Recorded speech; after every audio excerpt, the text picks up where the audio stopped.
Friends, welcome to ಸನ್ಸ್ ಜೆನೆನ್ಸ್. ನಾನು ನಿಮ್ಮ ಸಮೃದ್ಧ. ಸೊ ಈ ಸಲ ವಿಡಿಯೋ ಮಾಡೋಕ್ಕಾಗಿಲ್ಲ, ಕಾರಣ ಏನಂದರೆ ರಿಸಲ್ಟ್ಸ್ ಬಂದಿತ್ತು, ಹಂಗೂ ಕಾಲೇಜ್ ನೋಡಬೇಕಿತ್ತು. ಸೊ ಇವತ್ತು ನಾನು ಹೊಸ ಟಾಪಿಕ್ ಸ್ಟಾರ್ಟ್ ಮಾಡ್ತಾಯಿದ್ದೀನಿ, ಅದೇ ಟಾಪ್ ಮಾರ್ಕೆಟಿಂಗ್ ಕಂಪ್ನಿ. ಸೊ ಇವತ್ತು ನಾನು ಟೊಯೋಟಾ ಕಂಪ್ನಿನ ಪಿಕ್ ಮಾಡಿದ್ದೀನಿ. ಸೊ ಎಲ್ಲರೂ ಗೊತ್ತಿರೋ ವಿಷಯ, ಅದು ಆಟೋಮೊಬೈಲ್ ಕಂಪ್ನಿ ಅಂತ. ಹಾಗೂ ಓನರ್ ಆದಂಥ ಕಿಚಿರೋ ಟೊಯೋಟಾ ಅವರು August 28, 1937 ಸ್ಟಾರ್ಟ್ ಮಾಡಿದ್ರು. ಹಾಗೂ ಇವರ ಹೆಡ್ ಕ್ವಾರ್ಟರ್ಸ್ ಬಂದು ಜಪಾನಲ್ಲಿದೆ. ಹಾಗೂ ಇವರ ಎಂಪ್ಲಾಯೀಸ್ ಬಂದು ಅರೌಂಡ್ 3,70,000 ಆಲ್ ಓವರ್ ಕಂಟ್ರಿಲಿ. ಅಷ್ಟು ಜನಕ್ಕೆ ಎಂಪ್ಲಾಯೀಸ್ ಇದ್ದಾರೆ ಟೊಯೋಟಾ ಕಂಪ್ನಿಲಿ.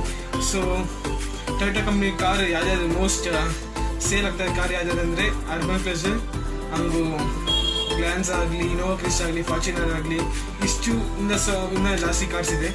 ಸೊ ಈ ವಿಡಿಯೋ ಇಷ್ಟ ಆಗಿ ಲೈಕ್ ಮಾಡಿ, ಶೇರ್ ಮಾಡಿ, ಕಾಮೆಂಟ್ ಮಾಡಿ. ಸೊ ಇನ್ನೊಂದು ನೆಕ್ಸ್ಟ್ ವಿಡಿಯೋ ತಿಳ್ಕೊಬೇಕಂದ್ರೆ ಕಾಮೆಂಟ್ ಸೆಕ್ಷನಲ್ಲಿ